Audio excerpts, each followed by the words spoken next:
With Miller Mott College's online programs, you can choose when you study. Our online programs give you the flexibility to make education work with your schedule. Earn your degree without derailing your life. Visit us online at miller-mott.edu. That's miller-mott.edu.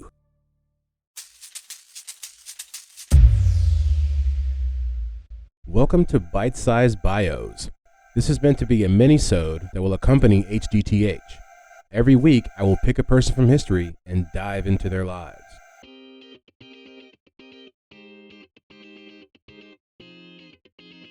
All right, and welcome back to another episode of Bite Size Bios, BSB. This week we are talking about Caitlin Jenner and Bruce Jenner before she was Caitlin Jenner. It's going to be episode number 28, bringing to you guys. Last week we learned about pirates, talking all about pirates. I learned a lot. We talked about Blackbeard, Captain Morgan. We even talked about Vikings because in my opinion, Vikings are definitely pirates. Like as I said in the last episode, they just get called something else. They're still pirates. In my book, learned Blackbeard's name, Edward, more than likely. Not sure about the last name, Teach, could not be Teach, but and that he was basically the Prince of the Seas with his ribbons and his silk-colored, his coats that were all silk and soft and all that beautiful stuff. But one thing we didn't cover, a number of things that we covered so much stuff, but we didn't get to the pirate flag, right? The skull and crossbones, what is generally called the Jolly Roger, and that actually wasn't in use for as much as people think it was. It's a relatively recent invention as far as like piracy goes. It's only been around for about 300 or 400 years. As we talked about, pirates have been around for a couple thousand years, probably at least. Pretty much as long as there was somebody out in the seas with some good stuff, the pirates were out there trying to take it. They're still doing it to this day. But the Jolly Roger is the traditional name for the flags flown to identify a pirate ship. This was, like I said, mainly during the golden age of piracy, which we talked about in the last episode. And it generally has these skull and crossbones, a symbol on a black flag that was used really starting around, I guess, the 1710s. A number of pirate captains used them. Edward England, John Taylor, Black Sam Bellamy. It went on to become the most kind of commonly used pirate flag during the 1700s. Other designs were also used, and that's pretty wild. If you look up pirate flags, there are so many. I know when we say Jolly Rogers, we're thinking of the classic, like there's a skull, there's two bones below it that are crossed. There's ones that are either that on a different color background, like green or red or something like that, or there's like full on like a whole skeleton in some cases. Like it runs the gambit when it comes to what is actually a pirate skull and crossbones flag. But the first time the term Jolly Roger was actually referenced, really like in pop culture, was in Charles Johnson's A General History of Pirates, and that's pirates spelled with a Y, P-Y-R-A-T-E-S, and that was in 1724. There's a number of different, I guess, people aren't sure where they got the term Jolly Rogers or Jolly Roger. So there's one option that says it comes from a French term, Jolly Rouge, which means pretty red, in reference to the red version that the French would fly, which would sometimes attribute to the blood and the violence that was then yet to come, which is pretty wild. That's violent, but sounds so cool. But it was evidently flown by a large, a lot of different types of pirates from all over the world would kind of come to find this flag to be, I guess, represent them. They felt that it explained them. It's this flag is, this is who I am. But yeah, so that's about it for like the actual flag. What I found was actually cool was that in the 1900s, when the British Navy started using submarines, they actually adopted the pirate flag as well, and that would become, I think, still a part of their kind of not unwritten rules, but like. They did it, I think, basically because I think they were called pirates by another. I think I have it here.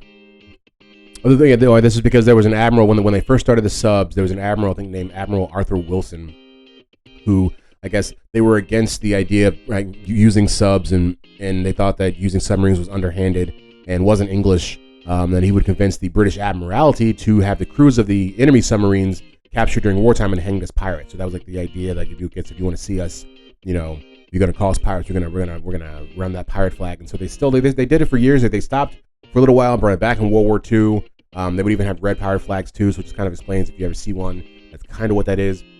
And yeah, I mean, even up until into the 2000s, there's at least I think 15 to 20 different vessels in the Royal Navy submarine class that have actual a Jolly Rogers flying. I think that's true.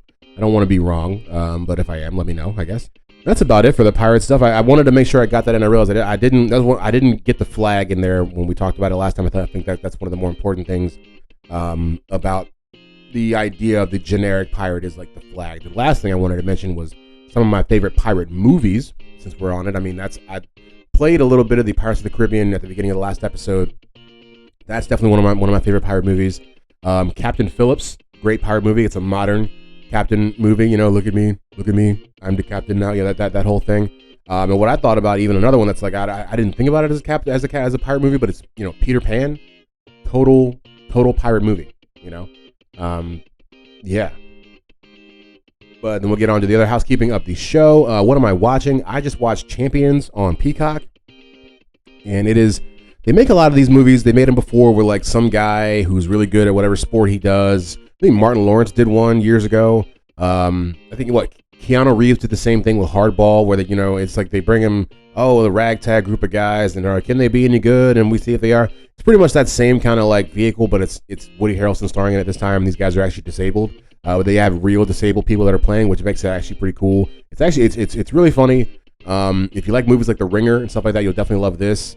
He plays a basketball coach who gets fired from his pro job and gets a DUI. In exchange for jail time, he has to coach a group of disabled kids for 3 months, and they try to make it to the championship. Spoiler alert, they do. What am I listening to? I'm back on my audiobook kick, like I said. I'm listening to Poverty by America, it's written by a man named Matthew Desmond. It's a good book. I'm about halfway through it. It's about, the idea of how poverty in America is a problem and also preventable.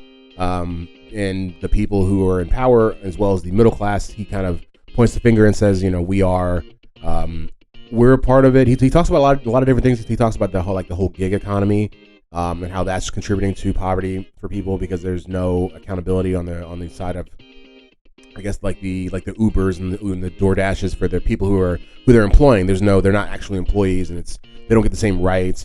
But we all benefit from the fact that we can just call or have something delivered to our house for a really fraction of the price because there's no overhead for these companies. All this different stuff. He talks about just like real poverty like on the streets poverty. One thing he said that really hit home with me, though, he made an interesting comment where he said the idea of being broke and with no place to live is more looked down on than having mental health problems. Like he said in this, and I believe it to be true, that someone is more likely to tell you that they have mental issues than to tell you that they have money issues. And it made me look at society from a different perspective because I feel like that's actually true. I feel like people are much more likely to say, I'm having problems with my head than saying that they're broke. Because you look, and it shouldn't be, but that's what he said is another stigma that goes with it. That's just another way that America just perpetuates poverty. It's a pretty good book. Definitely check it out. Like I said, Poverty by America, written by Matthew Desmond. And that's pretty much it. We don't have too much more before we get to the episode. As always, 7 days a week, you can find out how things happen over at htthappen.com. We have all the extras from the episode, works cited videos, and all that good stuff. There's a blog over there as well. The socials are the same thing, at htthappen. That's Twitter and Instagram. I don't think there's much else to say before we get to the episode. So without further ado, as we know to do, here it is.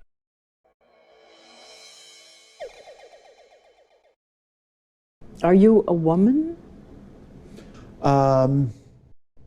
Yes, for all intents and purposes, I am a woman. And that's very hard for Bruce Jenner to say. Because why? I don't want to disappoint people.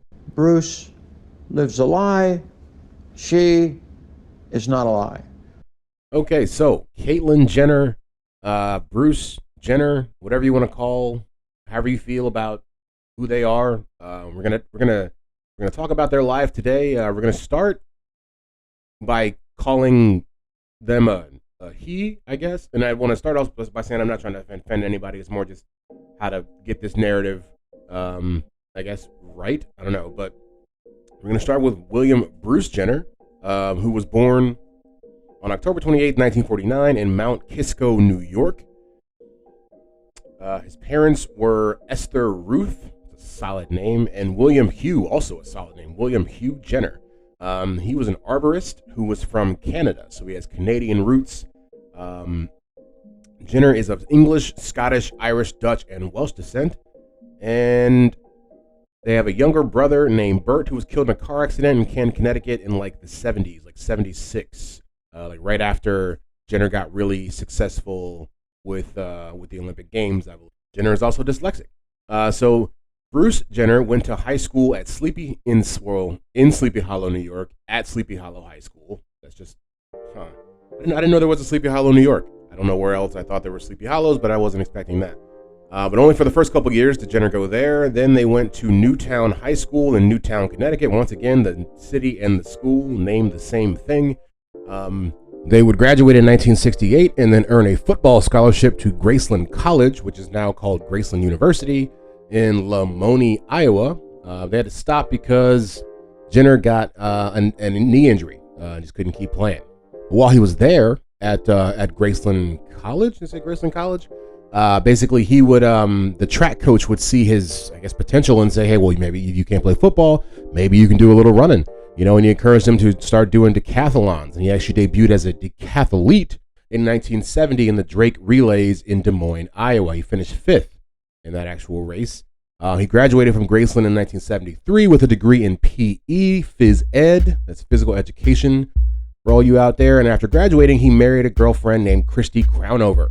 Loving the alliteration, Christy Crownover. And they moved to San Jose, California. Crownover did most of the breadwinning in that family for a while. She was a flight attendant for United Airlines.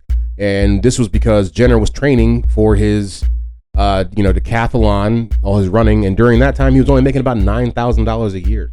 It's actually really sad, and I think we would probably have, I don't know if that's true or not, we would probably have more Olympians if it paid better. And I know it pays pretty good now, but even still, until you become like, the big ones, and most people don't, unless you're like a Michael Phelps or a Gabby Douglas or whatever these people's names are, or Ryan Lochte, you're not making big bucks. So it's hard to, stay in it. You really have to do it for the love.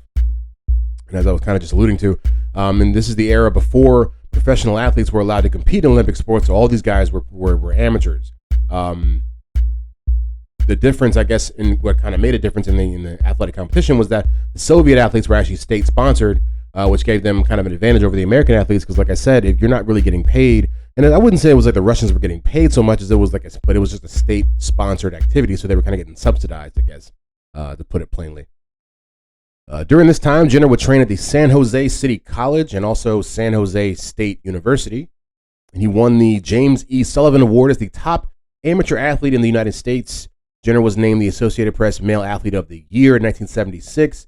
And the next year, he made that famous appearance on the Wheaties box. So in 1977, Jenner becomes the spokesperson for Wheaties, which is just a god-awful cereal. I don't know why it's cool that people, because like I grew up, and I love cereal, obviously, as a kid growing up. And you go to the store and you like, I love sports too. So you see cereal that's got your favorite sports people on it. And I'm like, Mom, give me this. I want to get this. And, she buys it for me and I get it home and I'm like, ugh, what? Ew. Wheaties are disgusting. I'm sorry if I'm, triggering some people out there. I don't know, making you mad if there's a Wheaties, support group or something you might need to seek out. But that stuff's not good, guys. Just want to say, well, I'm getting off a tangent here, on a tangent about how bad the cereal is, but it was really cool that he made the front of the box. And so I guess he would be on there. So I didn't realize, I guess it was different back then. I'm kind of reading how it went.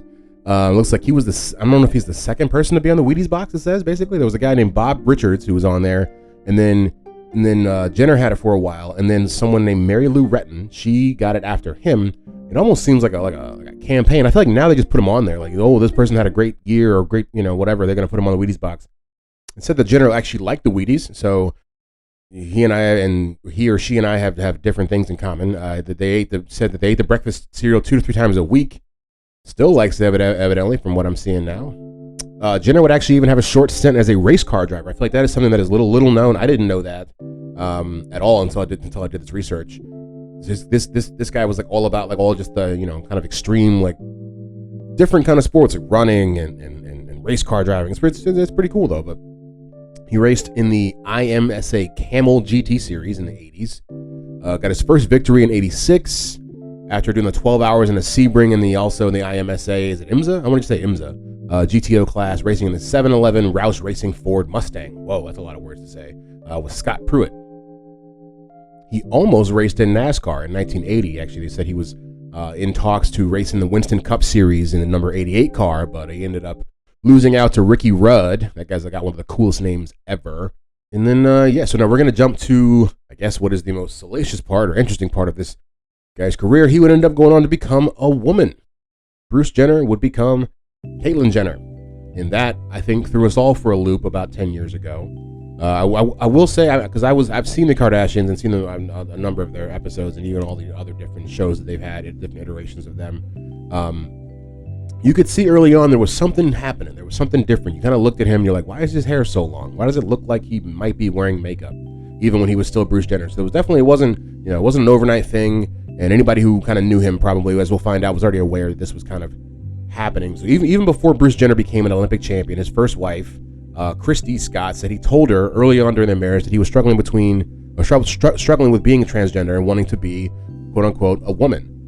She said it was such a shock to me, but that he opened up his heart and confessed. So he told her he had to share this deep dark secret, and he told me he always wanted to be a woman. And she says, understandably, I was speechless. I didn't really know what to say. I'm not sure that I would know what to say either. Of course, they got married in 1972. She was there through all of that big decathlon, Wheaties, box, love, all that stuff that they were getting.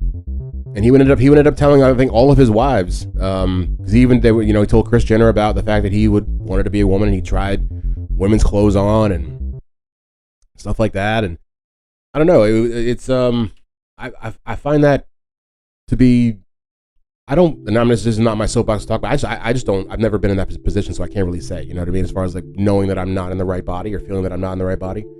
Couldn't imagine it.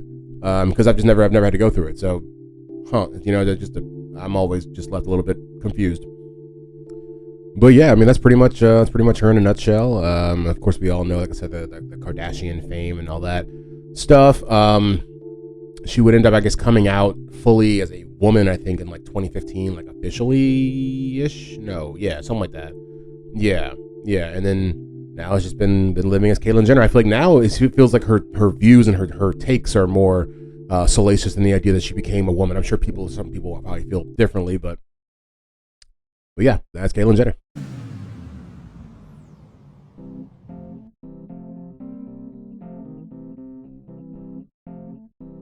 All right, hope you guys enjoyed that episode of Bite Size Bios, number 28 here about Caitlin Jenner. I never knew that much about Bruce Jenner really until the whole Kardashian fame kind of happened, so I had to kind of go back and learn about him. But I can understand how it may have been hard for people to come to grips with the fact that Bruce became Caitlin. I mean, it's similar to like if LeBron became like Latasha or something, you know. It would take a second. It doesn't mean, that I'm a hater or don't believe we should have equal rights, but it would take a second. So, but interesting story. There's always more you can find out about her. You'll see the extras about this on htthappen.com. Give us a like and subscribe wherever you find this. 5 stars if you like it, 2 stars if you didn't like it. Tell us why you didn't like it, because constructive criticism is always welcome. I don't think there's much else to say. I do appreciate you guys coming back week to week and pressing play. So we'll see you next week with the next How Did That Happen?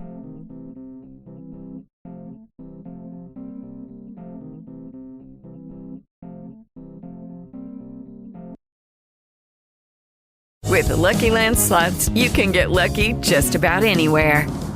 This is your captain speaking. We've got clear runway and the weather's fine, but we're just going to circle up here a while and get lucky. No, nothing like that. It's just these cash prizes add up quick. So I suggest you sit back, keep your tray table upright, and start getting lucky. Play for free at LuckyLandSlots.com. Are you feeling lucky? No purchase necessary. Void where prohibited by law. 18+ terms and conditions apply. See website for details.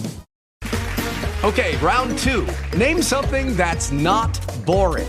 A laundry? Ooh, a book club. Computer solitaire, huh? Sorry, we were looking for Chumba Casino. That's right, ChumbaCasino.com has over 100 casino-style games. Join today and play for free for your chance to redeem some serious prizes. ChumbaCasino.com. No purchase necessary. Void where prohibited by law. 18+ terms and conditions apply. See website for details.